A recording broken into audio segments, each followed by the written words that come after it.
안녕하십니까 여러분, 싱싱 인사드립니다. 저는 뭐하는 사람이죠?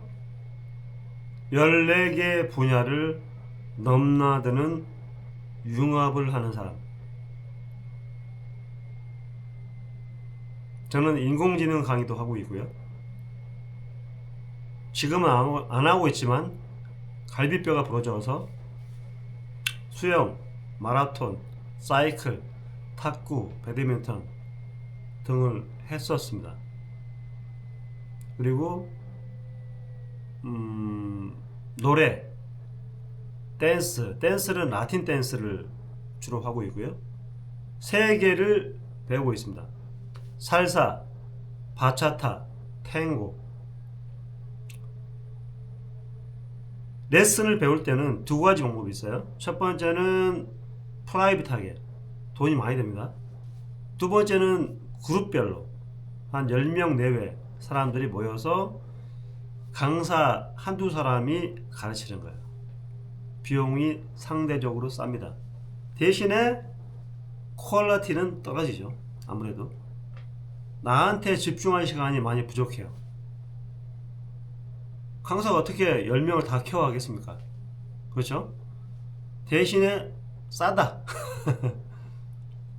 그 저는 매일 일기를 씁니다. 그 다음에 책도 많이 읽고요. 요즘은 바빠서 책을 많이 못 읽고 이러네요. 그리고 인공지능을 매일 15시간 이상씩 사용하고 있습니다. 투자. 여러분 투자를 어떻게 하고 계시나요? 투기와 투자는 완전히 다른 겁니다. 제가 투기와 투자를 한번 설명해 볼게요. 비교해서. 보도 셰퍼의 돈이라는 책을 한번 읽어보십시오. 투기와 투자는 경계가 참 모호해요. 하지만 확률상으로 엄청난 차이를 보입니다. 투기를 하게 되면 97%가 잃어요. 근데 자기만의 철학을 가지고 투자를 하게 되면 70에서 80%는 딸 확률이 올라갑니다. 저는 투자를 하고 있습니다. 그럼 투자는 무엇인가? 뭐 다양한 곳에 투자를 할 수 있겠죠.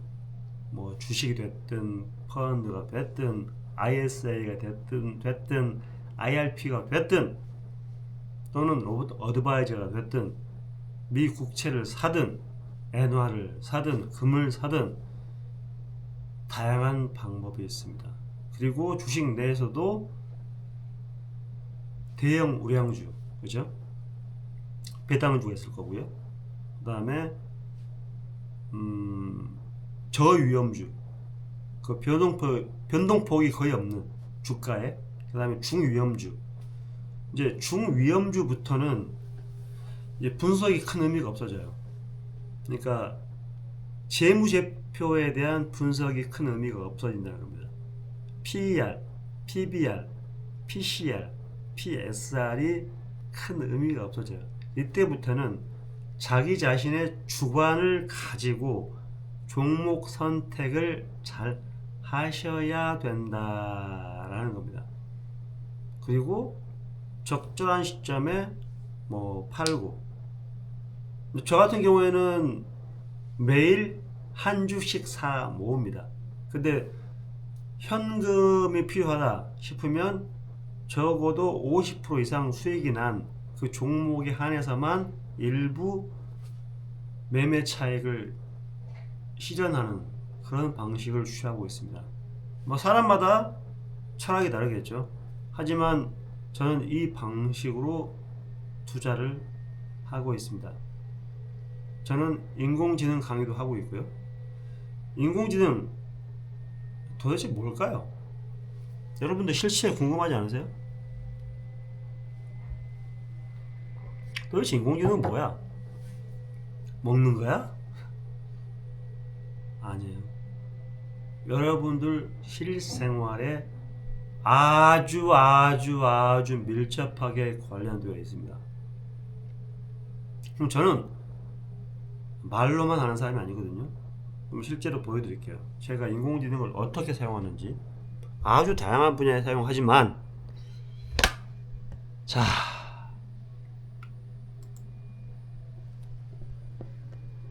이거 혹시 보이시나요? 제가 인공지능 관련해서 무려 8개를 쓰고 있습니다. 더 많이 쓰고 있어요. 하지만 대표적인 것만 고른 겁니다. 이 중에서 무료는 딱 하나밖에 없죠. 이것도 유료화 될 것 같긴 합니다. 어떻습니까? 저는 상당히 많은 돈을 들여서 유료로 쓰고 있어요. 여러분들 쓰고 계실까요?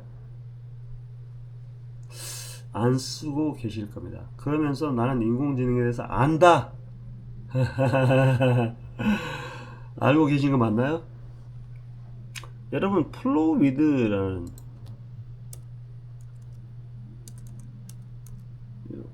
요거 굉장히 좋거든요. 여러분, 클로드는 들어보셨나요? 클로드 엄청나게 뛰어난 성능을 자랑합니다. 챗 GPT만 말씀하시는데 천만에. 플로우위드 좋고요. 저는 클로드 많이 쓰고 제미나이 프레시 2.5 많이 씁니다. 그러면 제가 플로우위드에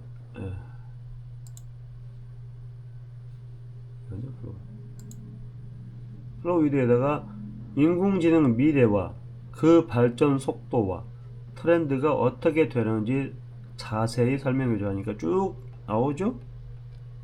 근데 이게 좋은 게 뭐냐면 멀티가 가능해요. 여기 보시면 프롬프트 창이 있죠.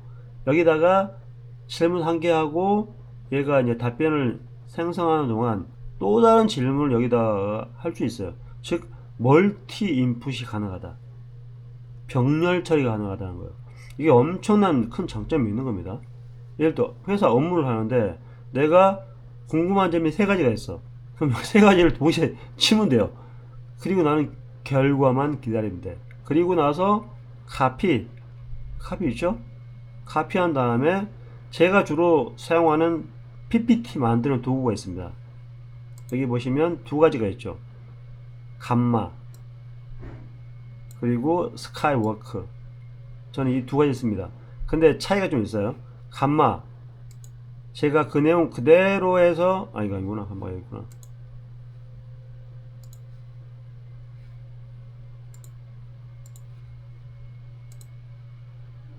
조금 전에 이 플로우 위드에서 돌린 내용을 그냥 갖다 붙인 거예요. 아주 쉽습니다. 그 내용 갖다 붙여가지고 야 한 10장으로 만들어줘 하니까 이렇게 만들어줍니다.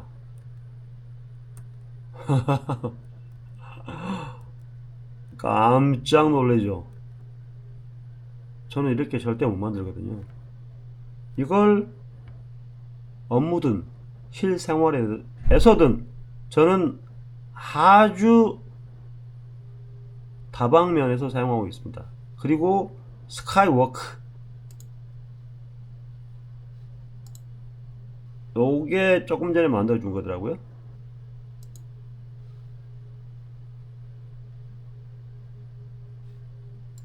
얘도 비슷합니다. 근데 얘가 조금 더 뭐라고 할까? 시간이 좀 오래 걸려요. 오래 걸리는데 퀄리티는 더 낫습니다. 좀 기다려 보시죠. 얘가 이렇게 만든 거예요. 뭐랄까? 이미지는 별로 없어요. 차이가 나죠. 얘 이미지 별로 없습니다. 근데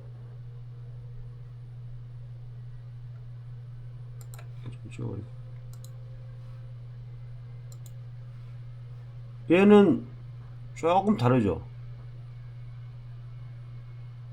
아닌가?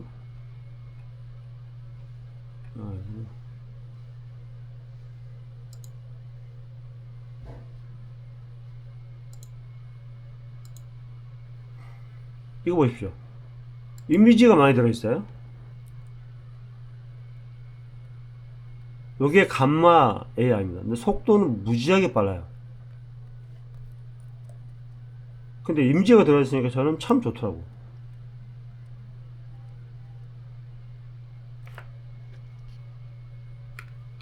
근데 봤나? 보십시오. 요거는 스카이워크라는 PPT를 자동으로 만들어주는 도구에서 만들어낸 결과물입니다. 뭔가 글자가 많아. 근데 상당히 전문적인 느낌을 받을 수 있어요. 요게 회사에서 활용하기에는 조금 더 좋아 보이긴 합니다. 글자가 많죠. 글자가 많다라는 것은 뭔가 전달할 내용이 많아 보이죠. 물론 뭐 이걸 다 설명하진 않겠죠. 그 발표를 할 때. 근데 상당히 깔끔해요. 그리고 내용이 아주 뛰어납니다. 차이가 느껴지시나요? 이 두 가지를 그러니까 인공 LLM과 LLM은 저는 클로드도 많이 쓰거든요. 근데 클로드는 이제 회사에서는 쓸 수 없기 때문에 저는 이제 플로우이드라는 걸 많이 사용하고 있습니다. 굉장히 좋아요.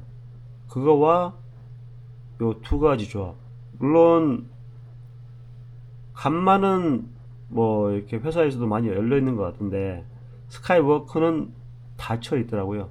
그래서 스카이워크는 주로 집에서, 간만은 회사에서, 그 다음에 클로드는 집에서, 플로우위드는 회사에서 이렇게 해서 많이 사용하고 있습니다.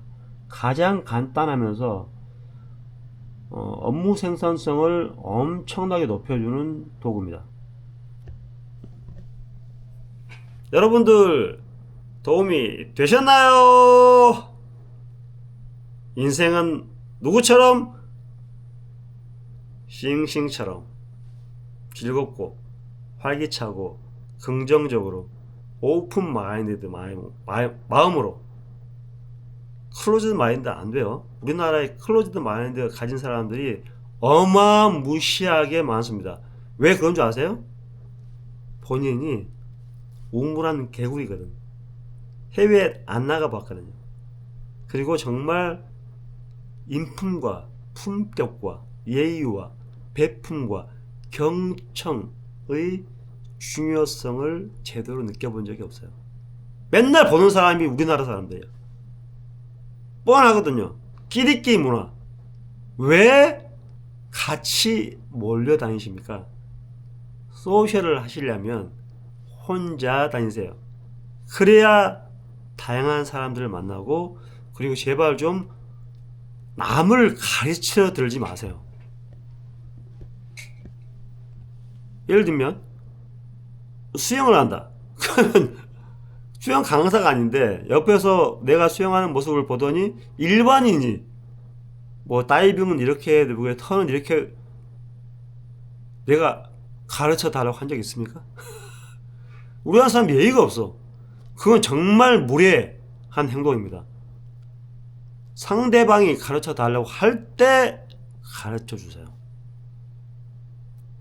도와주는 것과 가르치는 것은 엄청난 차이가 있습니다. 어떤 차이점이 있을까요? 가르친다는 것은 어깨뽕, 소위 말해서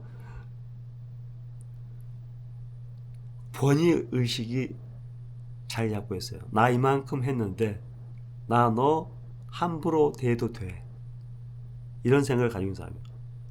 그건 상대방의 기분이 어떻겠습니까? 도와준다는 것은 나와 상대방의 경력과 무관하게 인간 대 인간으로서 그 사람이 부족한 부분에 대해서 제 생각은 이렇습니다 라고 도와주는 거예요. 엄청난 차이가 있어요. 근데 헬프와 티치의 차이점을 모르는 사람이 우리나라에 너무 많아요. 도와주세요. 가르치려 들지 말고. 댄스에서도 마찬가지더라고. 내가 혼자 춤을 추고 있으면 기본기를 혼자 닦으려고 노력하고 있으면 옆에 와서 꼭 지적질을 해. 자기가 한 10년 15년 췄다 이거야. 내가 스텝 밟는 거에 대해서 가르쳐 달라고 한 적이 없어요. 근데 와서 뭐 이렇게 포즈는 어떻게 잡고 프레임은 어떻게 잡아야 되고 손의 위치는 어떻고 스텝을 밟을 때 어떻게 밟아야 되고 그걸 내가 가르쳐 달라고 한 적이 없어. 그런데 와서 좋은 일 없이고 지적질을 해. 내가 가르쳐 달라고 한 적이 없어. 문제는 나는 굉장히 기분 나쁘죠. 그런데 그냥 받아들입니다. 제발 좀 여러분들 한 분야에서 내가 뭐 수영을 오래 했어, 마라톤 오래 했어, 춤을 오래 췄어, 노래를 오래 불렀어 라고 해서 남의 허락 없이 가르쳐 들려 하지 마세요. 왜 인생을 그렇게 삽니까? 예의가 뭐예요? 예의라는 것은 다른 사람을 존중하는 겁니다. 제가 어제 김민식 PD라는 사람이 강연하는 곳에 가서 들었습니다. 근데 제가 리액션을 좀 크게 했어요. 저는 리액션 하는 걸 좋아하거든요. 너무 조용하게 있으면 재미가 없어. 그래서 그 사람이 하는 말 중에서 공감이 가는 말이 있으면 저는 강하게 리액션을 했어요. 근데 옆에 있는 웬 이상한 여자가 저한테 하지 말라는 식으로 2번을 얘기하더라고. 누가 예의가 없습니까? 제가 그 자리에서 박차고 일어나가지고 당신 나와, 일어나, 나랑 얘기합시다 라고 했습니다. 안 하던데요? 저는 예의가 뭔지를 알려드리려고 했습니다. 근데 그 옆에 있는 비단이라는 사람, 그 여자 편을 들던데? 예의가 뭐죠? 아니, 강연장에서 저는 맨 앞줄에 섭니다. 맨 앞줄에 앉습니다. 그래서 그 사람이 강연하는 거에 대해서 호응해주고 리액션 해주고 잘한다 공감이 된다 라는 것을 행동으로 보여줬어요. 근데 그 옆 사람이 뭐 강해, 뭐 방해가 된다는 등 집중하기 어렵다는 등 이상한 핑계를 대면서 그건 본인 사정이잖아요. 아니, 사람은 모두 다를 수 있습니다. 다름을 존중할 줄 알아야죠. 이해할 줄 알아야죠. 다이버시티, 다양성에서 크리에이티비티가 나온다는 겁니다. 왜 우리나라 사람들은 허락 없이 누군가한테 강연을 옆에서 듣고 있는데 하지마 당신이 그럴 자격이 있어? 있어? 그런데도 여전히 예의에 대해서 모르더라고요. 외국에서는 절대 그렇지 않습니다. 정말 잘한다고 칭찬을 해줘요. 왜 우리나라 사람들만 그렇게 폐쇄적이고 경직돼 있고 클로즈드 마인드를 갖고 사십니까? 저는 경고합니다. 빨리 바뀌세요. 인공지능도 제대로 안 쓰면서 무슨 인공지능을 얘기해. 쓰고 얘기하라고. 쓰고 제발 쓰세요. 챗GPT 얘기하지 마시라고. 챗GPT는 인공지능 얘기하면 꼭 챗GPT를 얘기하시더라고. 물 한 잔 마시겠습니다.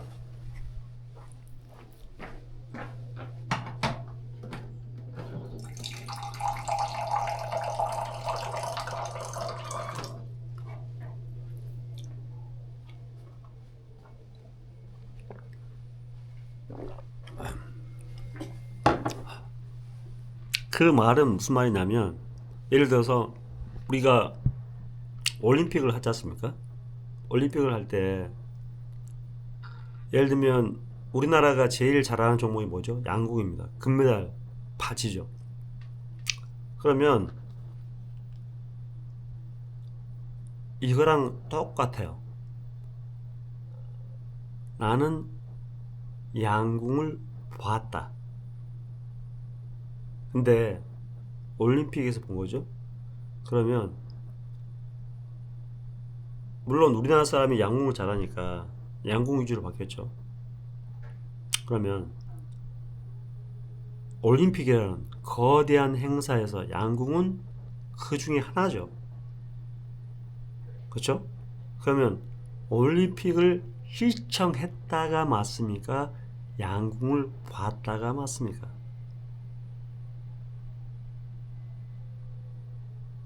동계올림픽에서 우리나라 사람들이 제일 잘하는 종목이 쇼트트랙입니다. 그러면 동계올림픽 중에서 쇼트트랙을 봤다가 맞습니까? 쇼트트랙을 봤다가 맞습니까? 챗 GPT가 마치 인공지능인 것처럼 얘기를 하신다고 우리나라 사람들. 얼마나 저는 한심한지 몰라요. 수백 개, 수천 개의 LLM과 AI 에이전트와 클로드에서 만든 MCP와 MCP 서버와 자피어 같은 AI 에이전트 툴과 버텍스 AI의 수많은 에이전트들이 있습니다. 메이크도 있고 자피어도 있고 엠파렌도 있고 감마도 있고 노션도 있고요. 무지하게 많죠. 제가 스카이워크도 보여드렸죠. 왜 챗 GPT만 얘기하십니까?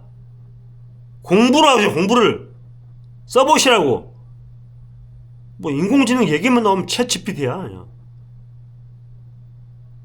여러분들은 계속 챗 GPT만 얘기하는 순간 생계의 위협을 받으실 거예요. 생존에 관련된 겁니다. 이래도 챗 GPT만 얘기하실 거예요? 수백 수천 개를 써보시라고요. 내 몸으로. 아시겠습니까? 저의 인공지능의 철학은 딱 한마디로 관통합니다. 인피니트 퀘스천 머신이 되시라.